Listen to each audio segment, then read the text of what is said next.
Hello, friend. We are here to talk about the Mr. Robot, Episode 5, Season 3. And this will be one continuous shot. You're tuning into the destination for TV superfan discussion, AFTERBUZZ TV. And now, let the buzz begin. It is intense. Here at the AFTERBUZZ TV studios. Yeah. There's been one single shot, an anxiety simulator, Oh, I like what you're doing there. a riot, a protest that becomes a riot that gets into a building. Things were going down here on Mr. Robot. I'm your host, Steve Kaufmann. You can find me on Twitter at Steve Kaufmann. That is Kaufmann. We are full strength as a panel, starting to my immediate left. Is this really happening? Hey guys, you can find me on all social media at Rick Hong, RICKHONG. This is really happening. I'm Lesley, and I'm so... You don't know how jacked up I am about this episode. Hi guys, you guys can catch me online, Twitter and Instagram at LesleyTaFace. And as they say, every beginning is difficult. To begin is easy. Perseverance is an art.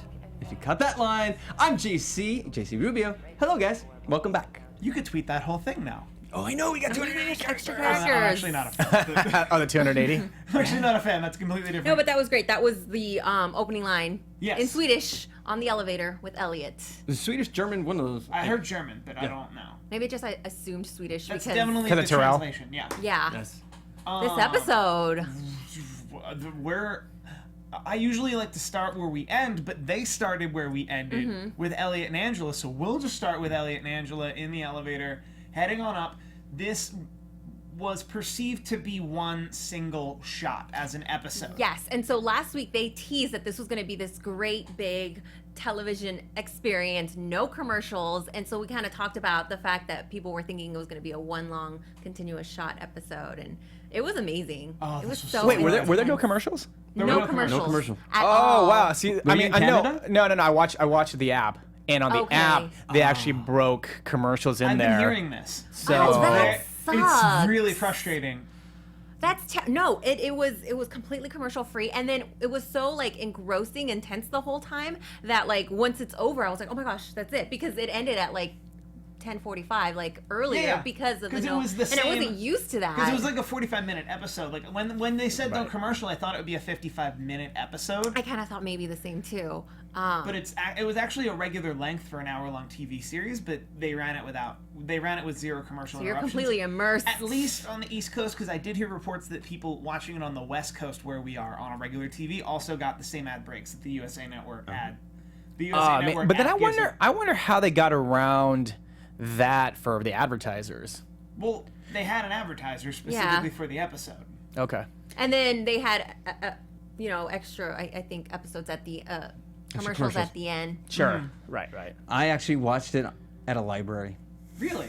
A public library? Yes, What? I was in a library watching. My girlfriend's freaking because I'm like, my arms are swaying. She's trying to calm me down because the anxiety in this episode. But the interesting part about this whole episode was, it seemed like a lot was going on, but in story progression, externally there wasn't a lot. Internally there was. Yeah, where we see all the absolutely. reveals. Elliot feels like he's being played.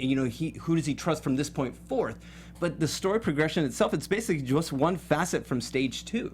Yeah. That's all it was. It was like an hour of real life, kind of like And it played out in real time too, Yeah. which is... That was 24? exactly. Yep. Except with like so much more intensity. It's just crazy because this show as a whole is always like so dense and gripping, and then they just keep dialing up the notch. Yeah, I mean, it was nice to have just like kind of an action-packed as an episode 5, just to have it just be fast, as opposed to like these like little weird mind screws with us. It's just nice just to have like just the fluid. Yep. Here, we're just gonna give you a fast episode. Boom, here you go. Boom, here you go. It wasn't actually one take, one shot. Right.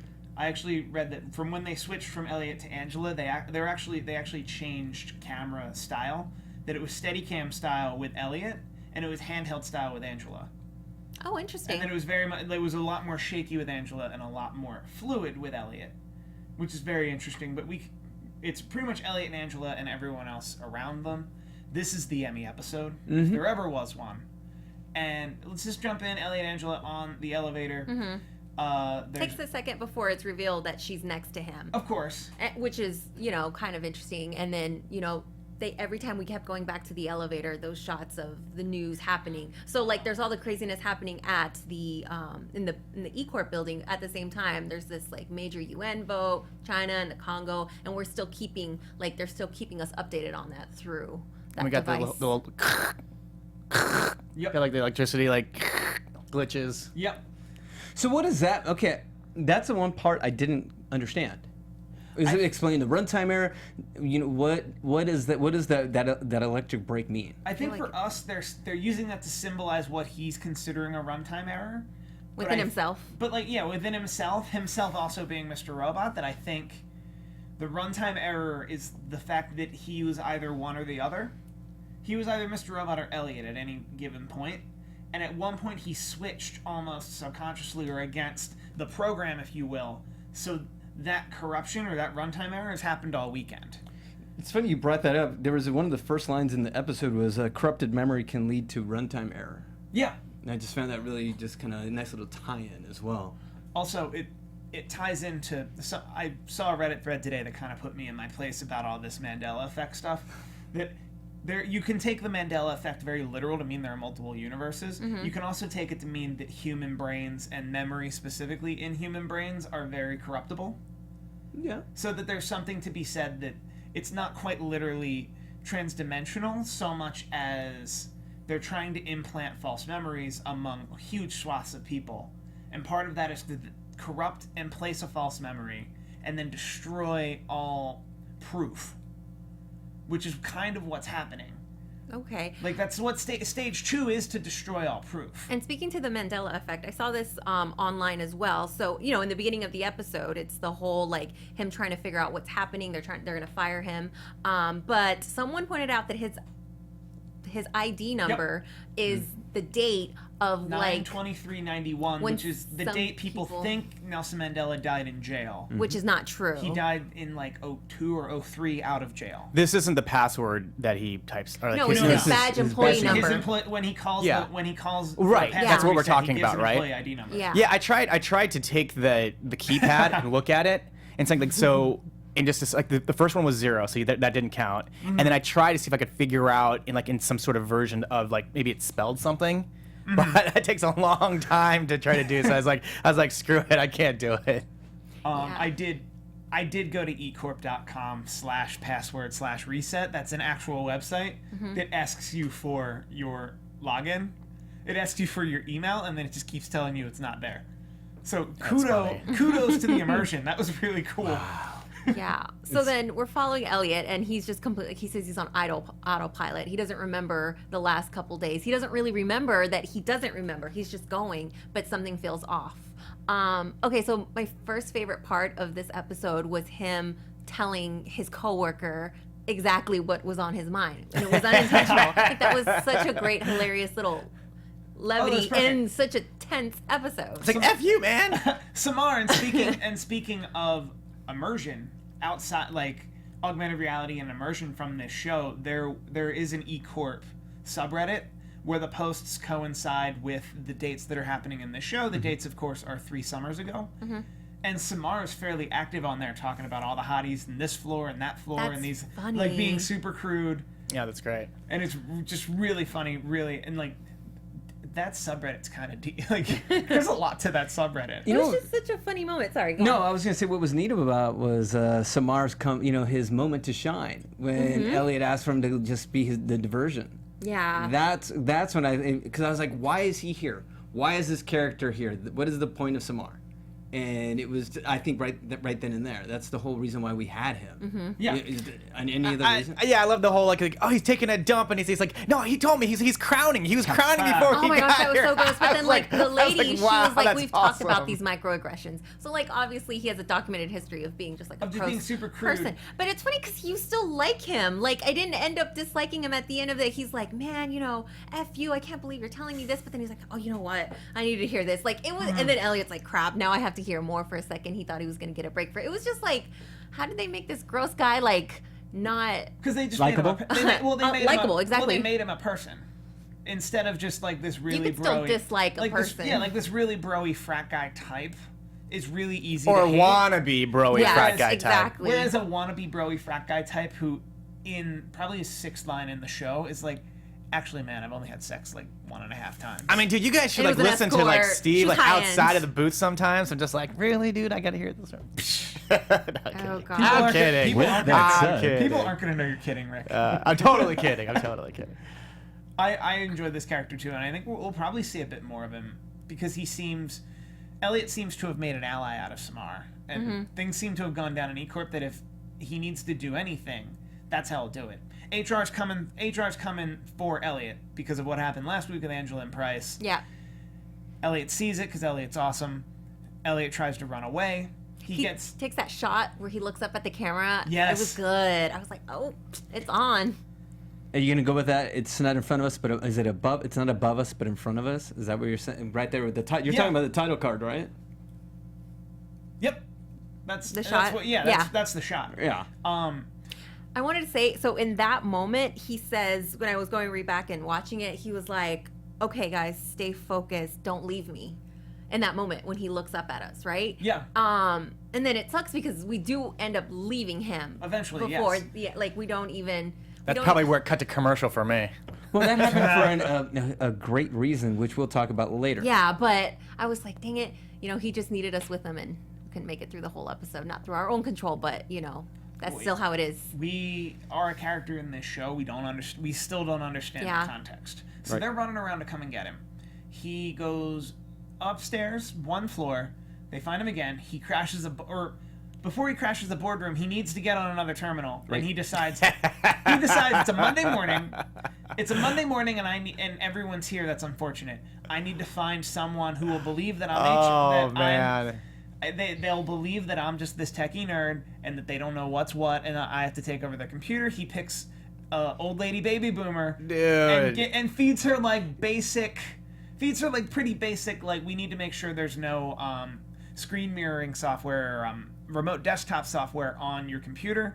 It'll just take a minute, to which she fires back, "Oh no, that's not me, and here's 6 reasons why." Well, it's I funny. actually know what I'm talking about. It's funny because you see her and she's sniffing she's sniffing whiteout. the whiteout. So of course, I would have done the same thing. I'm like, not so much that she's a baby boomer on some end, but just the fact that, oh yeah, she's out of it. She's high, or she's trying to get high. So I can pull one on her. And then you're right. I thought it was more so that she was going to be this season's Bill from season 1. Ooh. That's what I thought, and I thought I was predicting that. Oh, this is gonna be this season's Bill. But then there was that turn, which is that, no, I got you, bitch. No, it's over here, and it was great. I could tell without the whiteout, nor here nor there, but She's quirky. sniffing whiteout is quirky. I mean, maybe she wanted to see if they had dried or That's awesome. something. But yeah, I love that she completely turned the tables on him. He was like, "Oh, perfect target." I got a Never firewall. mind. I got a firewall thing put up, and I've got this, and the router's going to go this way. She's like, it's definitely not me, but I know who it is. She points him right to the Bernie bro, Yeah. and he just gets in his face, and he's just like, "I don't have time for you. You're getting up." Well, it's funny because I have been in that type of corporate environment, sitting in a cubicle and seeing my computer crash or something. I'm on the phone with the IT guy trying to get stuff going. He's like, I have work to do. Fix this. And it's kind of opposite here, where he's just like, I'm trying to fix this. And he's like, I have work to do. Oh, you Yeah. know, and another thing that's seen, I don't know if it's a stretch here, when he goes to the second guy, the one he actually, yeah. Mm-hmm. it reminded me actually of, I'm always a throwback guy, season 1 with Ollie. Yeah. And it was the other Oh. way, it was flipped. Because Yeah. Ollie was told Elliot, make this happen. And this time it was Elliot telling the guy, make this happen. I don't have time. I think I wrote down the line too. That's good. Let's Yeah. see. No.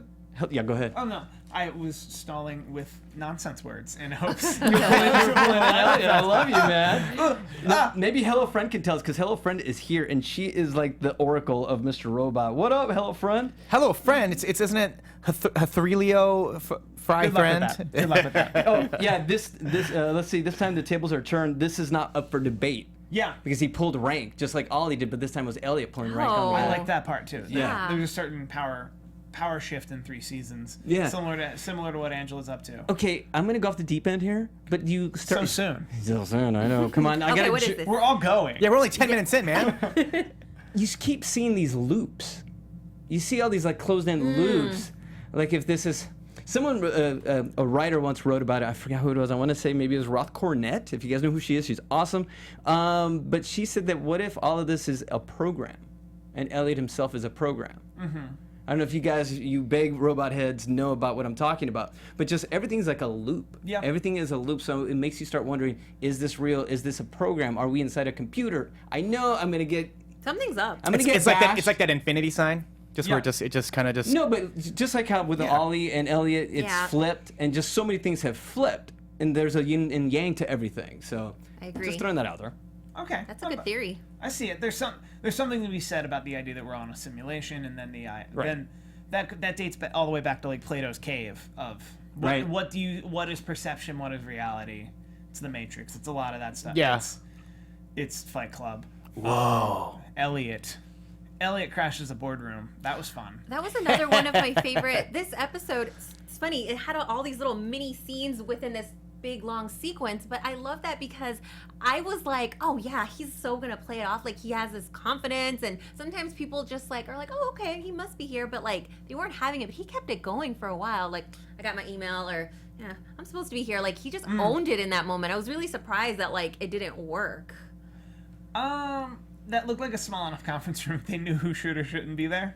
I feel like I've been in enough meetings where sometimes people walk by and you just don't ask questions. You're just like, you just figure. Fair enough. You There was know. also the guy running the meeting. Well, at the same time too, if it's like a weekly meeting and you know who's supposed to be in the meeting and like the way people are dressed, I mean, he clearly with comes a company in. like E-Corp, it wouldn't be surprised that they send someone to like observe you or like, you know what I mean, to send Yeah. a message. But usually, like they give the heads up to the person running the meeting. Well, I was gonna say, I feel like it was deliberate because, and then I'll mention this later too. There were two other instances where people were very like just adamant about you don't belong here, and I'm going to really like make sure that this isn't, you're not gonna stay here, even amidst all the chaos. Like, so I feel like it was something like deliberate that all of these people in E-Corp are like very specifically saying, no, you can't be here, you gotta go.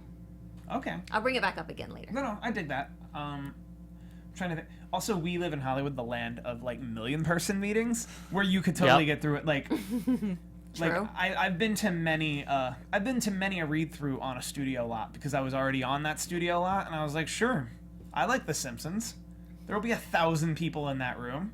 I'm gonna hang out and watch them read an episode of The Simpsons. Right. Like where the act like you belong of it all, but like a 6-person room. He's not trying to fool anyone. He's just trying To buy time. He's just trying to stall until the HR people and security literally walk away from Literally the door. behind him. The little speech he gives him at the end, the whole like, you know, I've been in your situation where I feel like I'm against a deadline and there's all these unknown variables. He's kind of talking about his own situation. I feel like he's kind of giving himself a pep talk in that moment, like saying, but you just got to do it.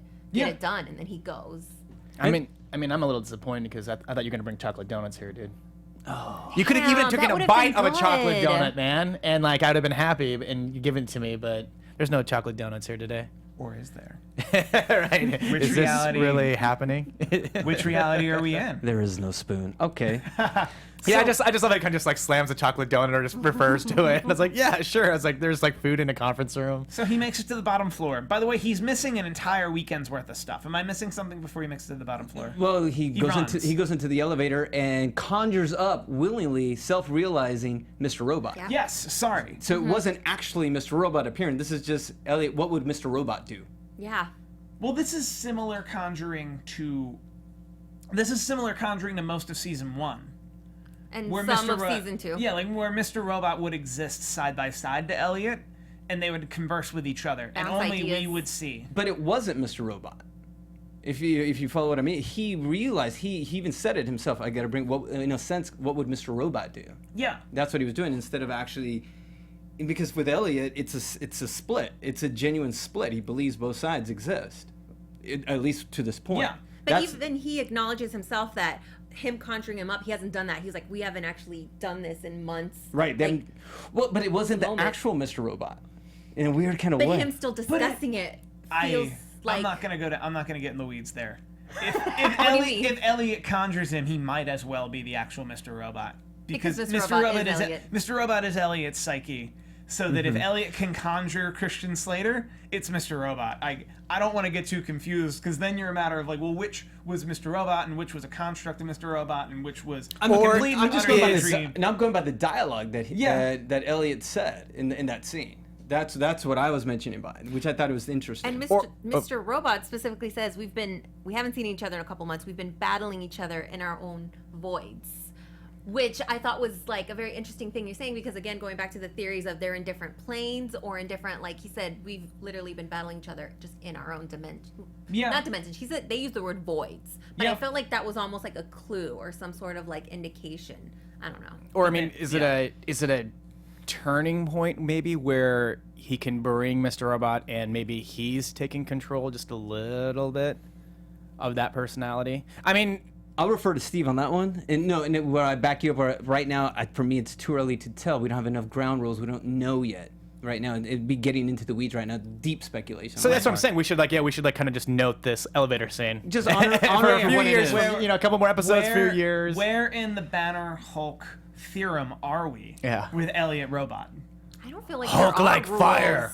It's they've blurred it so many times. I'm There's aware. no hard rules. So Well, I feel like it shifts sometimes. but at certain points, like in the first Avengers movie, Banner and the Hulk were just kind of one, and he had a decent control over him. And by the end of Age of Ultron, and I'm not telling you anything more, by the end of Age of Ultron, he doesn't seem to have control over the Hulk versus him.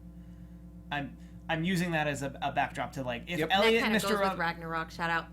Go watch Amazing Ragnarok. movie. I stopped at Age of Ultron because we all know Hulk is in Ragnarok, and that's all I'm gonna say. Yeah, go watch Ragnarok and you'll understand. Amazing. But but that is very comparable to the idea of like, where are we with this character? And at a certain point, if he becomes a fully fledged, if Elliot and Mr. Robot become fully fledged, self-realized people moving forward, he should be able to switch between both of them because they're both him.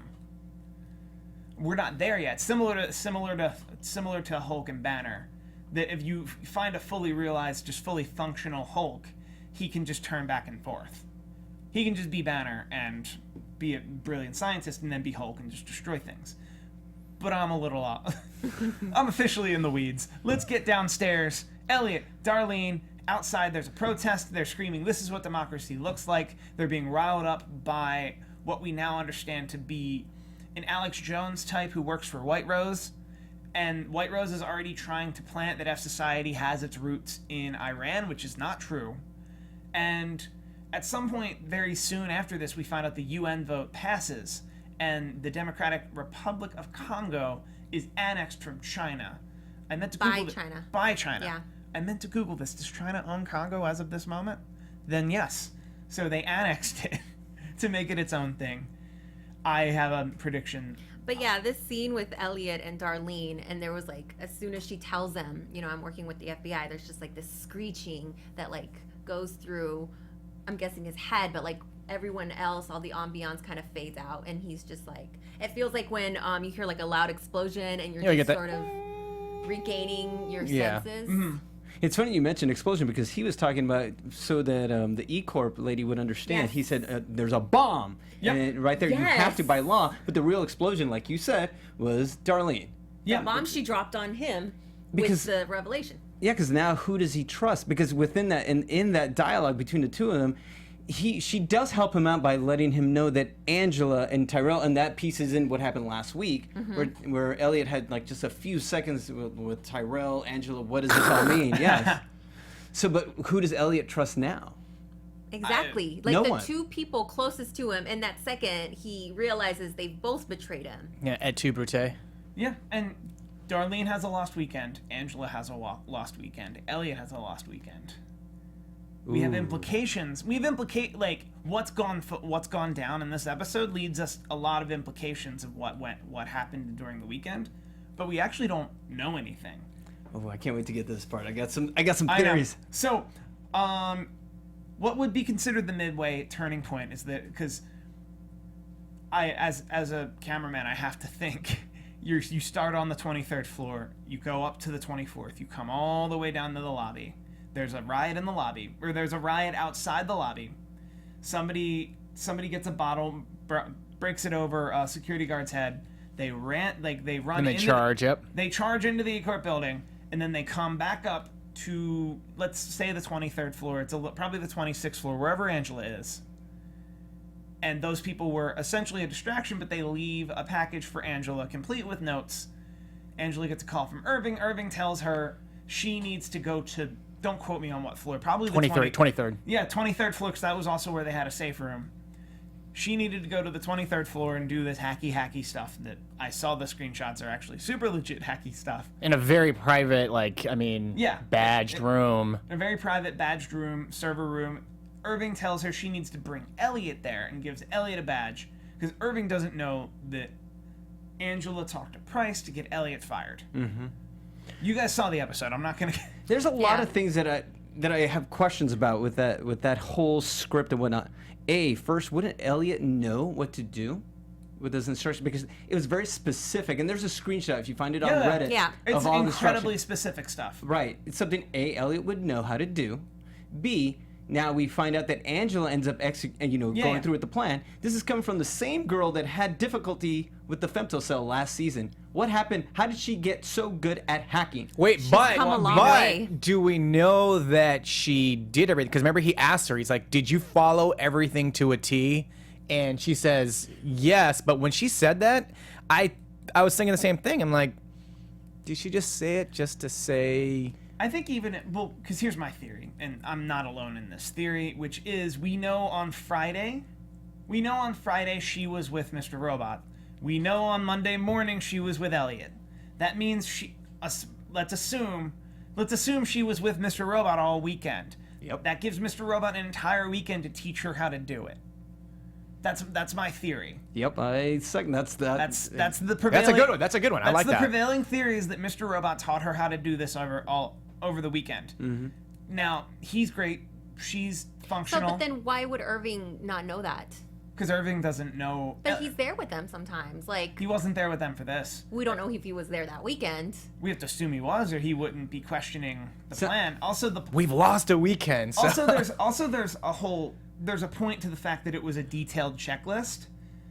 Not because if Elliot would know how to do all the things on that checklist, whereas Angela wouldn't. I think the detailed checklist was specifically dummy-proof for Angela to do it. I can buy that. Dummy down, right? Mm-hmm. Not dummied down so much as Elliot, you would have to tell him stop the HSM protocol, or whatever was happening. Sorry, I cognitively offload some of the tech stuff for this show because there's so much character and story stuff for the show that I know I can Google the tech stuff in a minute. Mm-hmm. But the HSM protocol or the HSM bomb stuff, that's what she had to do, and I want to assume she did flawlessly. I feel like she's so into seeing this through that she wouldn't have allowed herself to not to make a mistake and not get everything done. There's a lot but there's also a lot going on though as well. But during that time, if you're not educated, you want to and you want a long list and you're trying to get through the list. Meanwhile, you got people jumping in that are who are you? Or you got people breaking glass and getting maced. I mean, you don't know getting killed. How did she stay cool? How did she stay cool? You're so right there because remember she was freaking out last season with the femtocell, and the stakes were high, but there wasn't things going on in the background like this. Yeah, it was a regular death. She was as cool as a cucumber. Since after her interaction with White Rose, she's almost not the same person because she's so singularly focused on this cause. By the way, during all of that, she got a call from Elliot, and she declined it. So I mean, she could have gotten to him to do what she was about to do. She purposely chose, she didn't even try to go look for him to do this and execute this on her own. No, I agree with everything that you're saying, but what I'm saying is, how is she so confident and cool to do it? And that's a big difference. It's only been a few months in story-wise that she's gone from the femtocell girl in July that was shaken, and now she is just a master at hacking. How is that possible? There's a lot of protocol. Adrenaline though, fight or flight. That too. Also, it came up in the chat specifically. What do we think Irving meant when he said stick to the cause? This is all for the cause. What do we think the cause means? I think for her, whether White Rose is corrupting her memory or White Rose actually has ability to bring people back from the dead, White Rose led her to believe that she can get her parents back or go to a dimension where the parents exist, or that White Rose has that ability. There's been talk that in that season 2 episode where she was interviewed by a little girl, that little girl was actually her. Right. Well, I may or feel may like, not have mentioned that when we actually covered that you know, episode here. you're Now- right, now she I'm in was the so Twilight focused Zone. and calm, but I feel like by the time she's completed everything and she's back in the elevator and like her mascara is a mess, I feel like you could see that now she's like, oh crap, it's all starting to hit her. And then even Irving, that's why he says like, remember the cause, and Yeah. he's almost calming her down now because she got through it, maybe through adrenaline or whatnot, and now she's just like, you know, making sure like, oh, is this okay? Is that okay? We're not going to blow up the people in the building. Like, is that getting evacuated and so By the forth? way, I forget the woman's name, but there was a woman before all this. Lydia Riley. Lydia Riley. Uh-huh. Lydia Riley's dead, guys. Yeah. Like, guaranteed. She the had woman to, who came in and yeah, saw her? because she then had to tell Irving over the Yeah. phone later. Lydia Riley's dead. Again, Well, but because Irving Irving's is gonna going to have her killed. right. that was another instance of someone being so strict about like, what are you doing here? You don't belong here. There's chaos all around you, and you're so concerned about her badge. It just seems so weird. And then the same thing with the security guard in the elevator with Angela, and Yeah. he was just like, oh, you're like, it's almost like everyone's working overtime to make sure that things are in the proper order, even through all this chaos. It just, I felt like those 3 instances. Yeah, you bring up a good point. Like, why is everyone so like, you know, you just saw all of these things happening. Maybe she just ran into this office. That would have been my first assumption, but hers is like immediate distrust. Or Yeah. mine was I would have been like, yeah, I was trying to get away from these guys and Yeah. Instead of I stole this guy's badge because there's a riot outside. exactly. Granted, she didn't say that. But the fact that all just the Yeah, yeah. suspiciousness, I feel like it's a point. But I also understand the suspiciousness in that moment of like, trust no. If that happened in Super deep end. It's kind of like when, I don't know if this is like Inception, or when like the people like in the dream or in the simulation realize that something's off and they start turning on like the, you know what I mean, the person that's not supposed to be there. Do you know what I'm talking about? Yeah. Yeah, I Boycott don't know. 78 says the most secure area of the building, restricted access only. Of course, you would know who belongs there. Maybe that's a part of it. Maybe only 12 people have access to that room. Right. In So- the middle of a chaos, why are you so concerned with that? I don't though? know. Well, because maybe Lydia knows some stuff that we need to get it. I'm more concerned with Irving and Angela's exchange, where she asked if everyone is going to be okay, because and I think Hello Friend spoke about it too, because now you know, the reason we're doing this is for the greater good. You know, like you brought up the fact of maybe White Rose having an ability to rectify Angela's past. But what I'm wondering is her conscience going to weigh on her? Because is it worth the cost of the people of today? Because she asked Irving, are the people going to be okay in that building? And do you think they will survive if they go through with stage 2? Do you think there are people still in that building? Do you think they evacuated people? No, absolutely not. So I also think Irving will tell her what Well, she what needs about to hear, Elliot's similar to call? what he told Tyrell last yeah, you're week. on a need-to-know Do you basis. think Elliot's or, call could have made a difference though? Because he called and said there's a bomb in your building. You guys need to evacuate. Hopefully, but this seems like a very chaotic day that you can't speak to it either way. Because if I got a call from that building, that building was overrun by protesters or Well, I mean, by a it's from his terrorist, phone. pretty much by a terrorist organization. So then I would want to evacuate. I would actually take it more seriously. people take it seriously no Yeah, matter exactly. what. They always do. They always go on the side of caution as opposed to The save the cat level of storytelling would tell me to evacuate those people. One thing I wanted to note that I thought was interesting is that they used real news logos throughout the episode. I like the CNN reporter. But in like this perfectly there's shot life on camera. Mars. Yeah, Life on Mars. No, there's water on Mars. Which equals life. Yeah. And I don't know if you guys read the ticker too. There was like That's what we're talking The about. dual Yeah, moon yeah, as yeah, well. They yeah. had the New York one, like in that, like I don't know. It just made me think, like, wow, like it just makes you feel like it's so real because you normally they'll change it to like a fake news brand or Yeah. something, and then the CNN logo was just on there so long as she's doing the report. It was just like When you're a bomb show, people want to be a part of it. I feel like that's like unusual. real I feel like you hardly ever see that. real red wheelbarrow barbecue. Yep. It's cold in here, but I am wearing the shirt. Where do we want to go from here? First off, the Angela in the room, and then the overhead shot. The overhead That shot goes over the building? That goes literally over the building, And it comes back in? Some of these camera moves. Also, there was a camera move where it was like a video game style shot where we were practically over her head. like a GTA 3 shot, I guess I would call it. Or like, were or like really a what cool. like Akari Warriors. Yes. Okay. After the episode aired, they had a little bit of an after show, and they brought in Sam Esmail, and he talked about that shot. And he said like he wanted to purposely switch the perspective of like, you know, this is her, and then like all of the stuff that she's part of, just to see like, you know, this one little person. Yeah. She's still like a small factor in all of it, because when you see all of the people outside, it's just a small part of the picture. I thought that was interesting.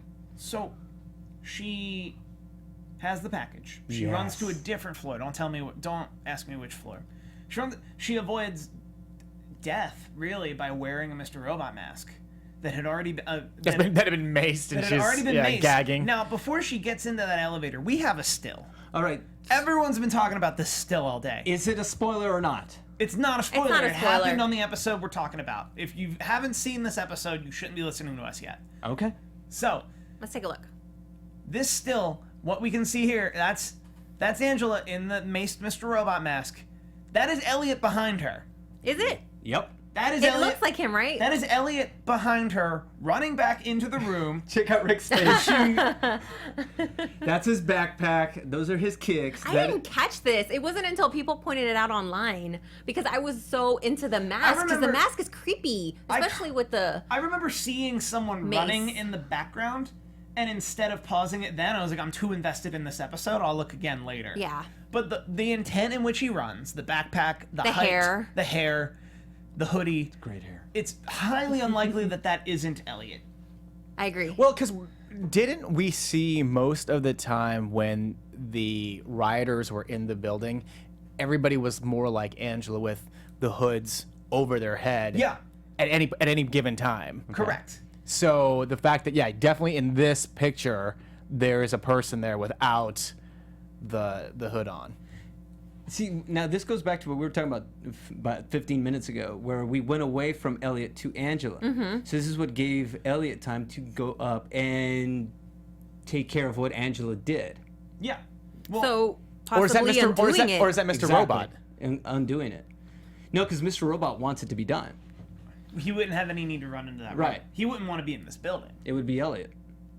So let us know in the comments. I'm seeing a couple 100% and yeses in the chat already. Yeah. Let us know if you have a theory that I mean, this is we 100% know that- not Elliot. Oh, At yeah, the end wait. Oh, sorry to interrupt, guys. No, Jay Becker brought up a great thing. Tear gas.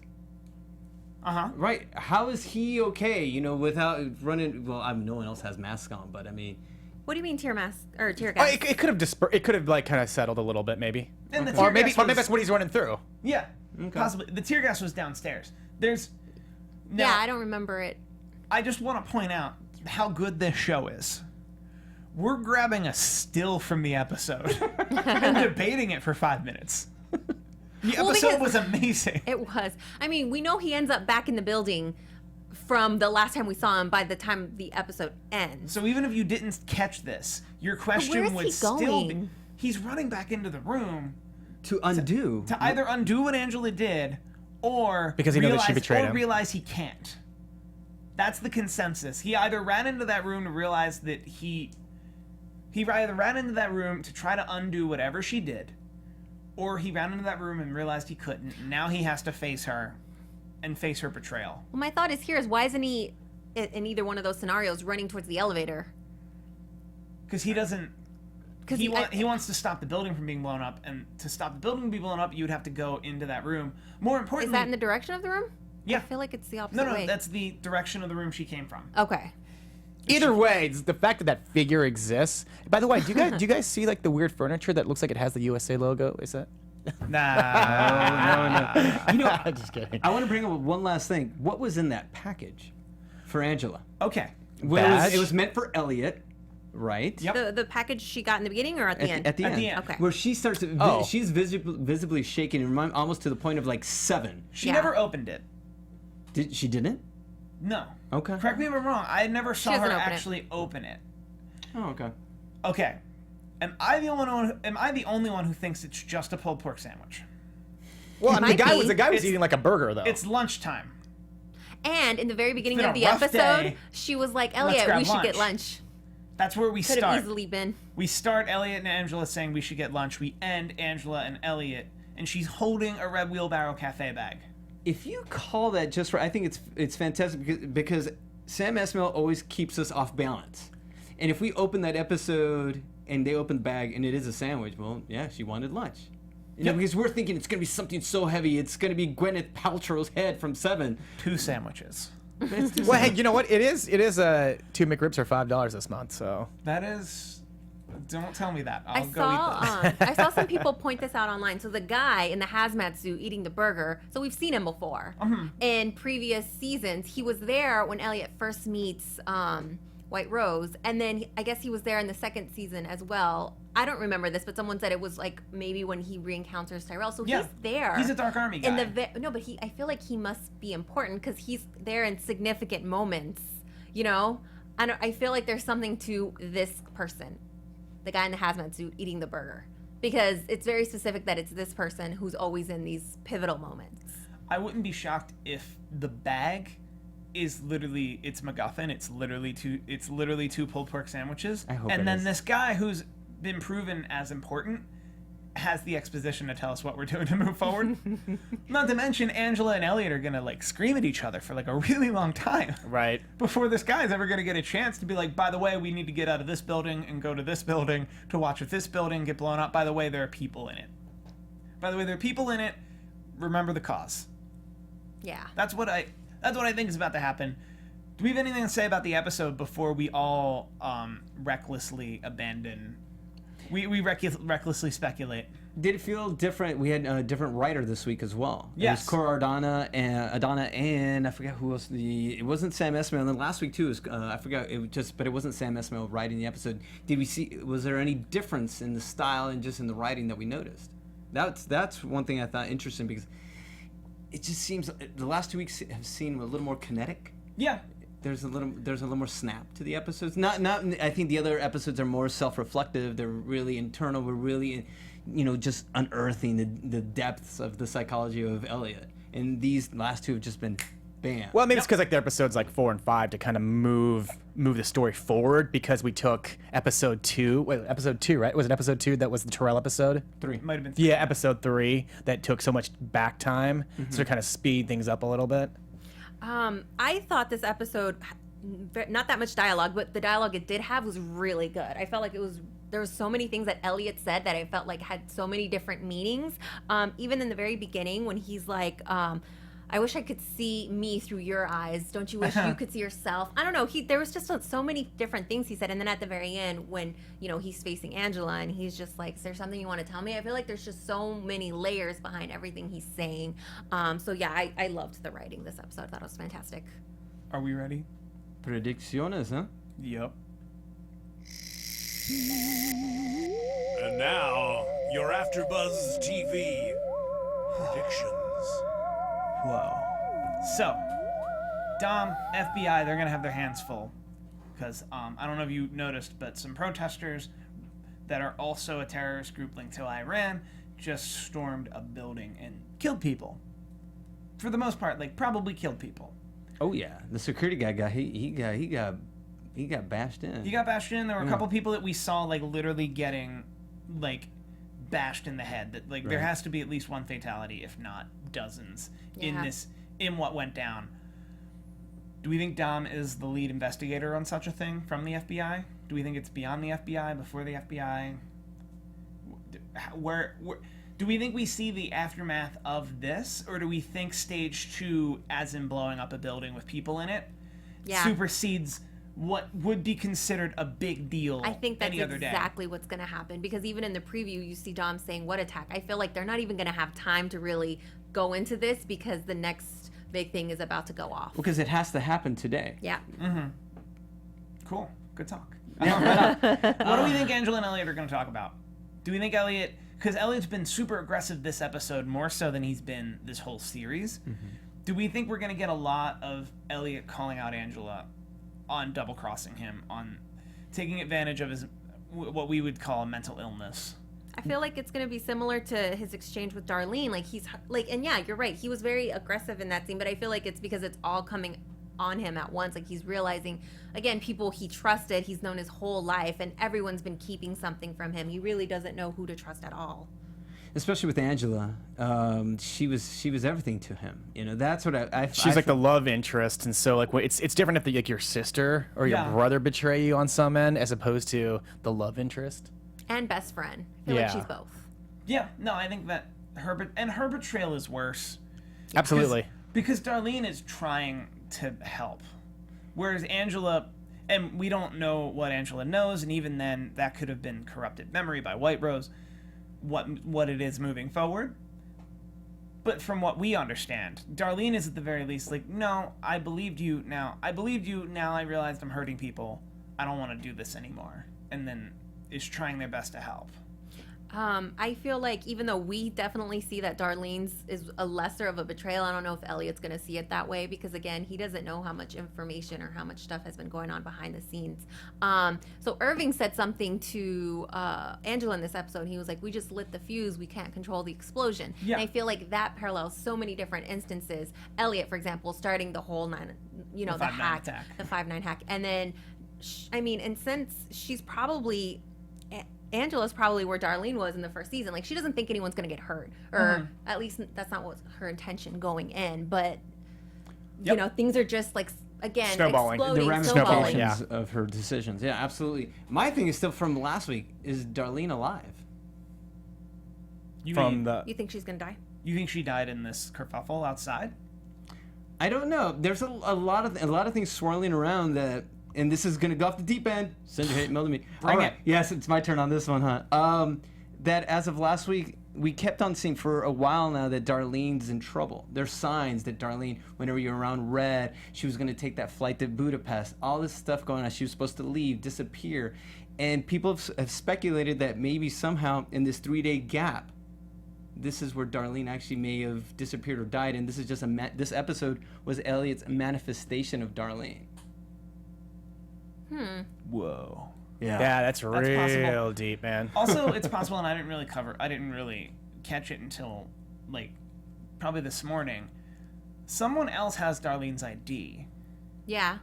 Someone stole that girl on the subway. Someone stole Darlene's wallet, and she only wanted the picture. She let them keep the wallet. So if she has credit cards or an ID or anything in there, and she's a good enough thief, or she's a thief that's going to use everything in the wallet, there's a good chance they're going to nab her and not realize it isn't Darlene. See, plus, I don't know. I don't quite like that theory, only because in a season to kill off Terrell's wife early on and then to kill another main character, it seems like Game of Thrones. But I think they're going to do that. And even some people pointed out the fact that she just told Elliot about the FBI. It's almost like we're kind of putting a bow on everything outstanding with her. Well, like think she about could die this. now and it'll be clean. Last week, why would she have to come back to talk to Elliot on this past episode as the week before she left that family photo in his apartment and just took off? That was Guilt. just saying goodbye. That's Guilt. very true. Miss like just And trying she to changed her mind and came back? Yeah. Okay. Or I there's feel that like happens, which happens. There Or could there's a be note- something there to your theory. Or there's a note on the Polaroid that Mr. Robot saw that Elliot didn't see. The Lost Weekend is what makes this whole episode so intriguing, because we're like, we really think we know, we really don't. They should have an app for this and call it Mr. Robot's Lost Weekend. Like another side story. There you go, the Lost Weekend. So Sam Esmail did confirm this week that somebody somewhere on the subreddit has a theory that's dead on. So if you go to our Mr. Robot, something on our Mr. Robot about theories. this season, specifically about our twist. Because he keeps talking about what the twist of the season is.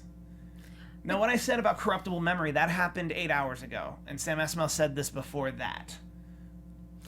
I think he also said, someone has it right on, but there's something else that no one's caught. I have heard that too. I thought that was for that's the overall interesting. series, I thought. Because he's been saying that for every season. Said, I think it's this season because he said they've been putting clues for the other thing that nobody's caught yet. I just thought it was interesting that he's on Reddit, like reading people's stuff. I thought that was pretty awesome. I think that's really awesome. Let's turn it to the chat roll. What do you think it is? Yeah. Turn it to the chat roll. Comments, The guys. chat roll in the comments. Give us Yep. links. Give us links within the and subreddit. thumbs up. Of course, thumbs up. But like, give us links to stuff in the subreddit. I'm trying to think. I want to suss out the corrupted memory thought a little more. Hypothetically, let's say White Rose's plan is to devalue the U.S. dollar, destroy the U.S. economy, devalue and destroy Bitcoin. Also, we go back to the gold standard, so he can, because now that he owns the Congo, he can mine a bunch of gold in the Congo. Right. And he also wants to destroy all paper records, so he can control literally memories, in the sense that he can plant false memories, and there will be no Wikipedia, well-cited Wikipedia, that will actually change their mind. So by the Mandela Effect and corrupted memory, it actually means that White Rose has decided, if we delete all the paper memory, if we delete all of the paper proof of things that have happened and existed, and then just have people rely on what the internet says, I can change what the internet says and plant false memories. Like Wikipedia. Kind of like Wikipedia, but like you can eventually, there are other sources. And then if that happens, though, then essentially what Elliot did, which was convince E Corp to go completely digital, he essentially played into what White Rose wanted unintentionally, right? Because his whole thing was all the paper ones will eventually get blown up. They'll lose all their data, but if they back everything up just like digitally, it would be better, but not in this situation. No, yeah, because White Rose, over time, would eventually be able to go in. That's what they wanted. Would eventually be able to go in and delete them easier because they're digital. It's the paper copy that you actually need to get all the papers in one place and then destroy that building. This is as far as I've thought the theory through, but I think there's something to be said about a messiah complex in White Rose, thinking I can change everyone's mind and by that corrupt their data, corrupt their memory, and allow them. I don't know, it's a theory, guys.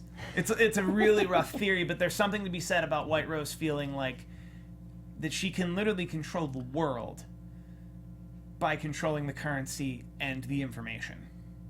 Okay. Stranger theories have been said on this show. That one's kind of tame. Well, I mean, we're at mid-season now too, so Oh, yeah. right? Like there's like 10 episodes this season. So what are your thoughts of the season so far then? We're at halfway point. I'm digging it. Yeah? I'm really digging the amazing. pace. I'm loving everything about It's it. still so on point. I feel like they found new ways to be creative, which I think is amazing. I'm waiting for Terrell to go batshit when he finds out he's that gonna. when his wife's dead and his kid is. Sort of a theory, or sort of a prediction. I feel like it's an obvious one, but so like in this episode, we saw that guy on one of the news reports, talking about how this is why we need Trump, because what just happened with Congo and China. But I feel like it is going to unfold. Like maybe the show will show Trump getting elected, just like in real life, and then how White Rose is, I don't know, possibly pulling some stuff there. But I feel like it's an indication of it. It's still kind of mirroring real life, but through different, a couple of different stuff. I actually read something today that was also kind of cool. This is actually, at the end of the whole series, this is Sam Esmail telling us what actually happened, kind of a thing. That like the 5/9 attack happened and we don't remember it. Because White Rose would be crazy. Because White Rose doesn't want us to remember. I like that. So then we're not really real. When you guys say that, it's all part of it. This show reminds me a lot of another show I love called The Leftovers, and it reminds me of what it is when a really good showrunner decides to play God. This character gets to live. This character gets to die. You don't get to know this. You get to know that. That is actually not this. I think the whole answer of the entire series lies within the first few lines of the very first episode. And I'll leave it at that. Well, remind me what they are. Hello, friend. Yeah. I don't know. We're all waiting for a twist. The twist usually comes episode 8 or 9. 8? I think episode 8, the twist usually comes. Well, it depends because like the last couple seasons haven't been. The episodes have been a little bit longer. Yeah, last season was 12 episodes, Yeah. and the reveal I think was like in 7, and then season 1 it was 8, and it was 10 episodes. So it's towards the end. This season is 10? This season's 10. The season's 10. I think I so read it will end on December 13th. Okay. Yeah. I buy it. I dig it. Thank you guys so much for joining us. This is a lot of fun. We got a lot. So fun. Everything's going down. Too much stuff to dissect. I think we did a pretty good job. I'm not gonna say we're the best. I'm saying we're one of the after shows. Absolutely. Yeah.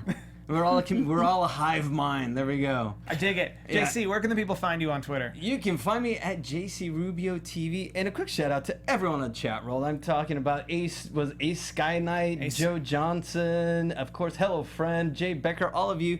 Join the party next week. We'll see ya. Alrighty, and I am Lesley. You can catch me on Twitter and Instagram at LesleyTheFace. Hey guys, and you can find me on all social media at Rick Hong, RCKHUNG, and Sundays, 7 Pacific Standard Time, 7 o'clock with this guy covering Netflix news. And I'm Steve Kaufmann. You can find me on Twitter almost exclusively at Steve Kaufmann. That is KAUFMANN. You can also go to thesoberyear.com. That's a blog I'm doing about my sobriety. Goodbye, friend, and good night. From executive producers Maria Menounos, Kevin Undergaro, Phil Svitek, and the entire AfterBuzz TV staff, we would like to thank you for listening to the AfterBuzz TV network. To watch or listen to other after shows and post comments or questions, be sure to visit AfterBuzzTV.com. I'm Sir Richard Wentworth, and this has been a presentation of AfterBuzz TV. This is what democracy looks like. The views expressed herein are those of the hosts only and do not necessarily reflect the views of AfterBuzz TV or its owners or principals. AfterBuzz TV.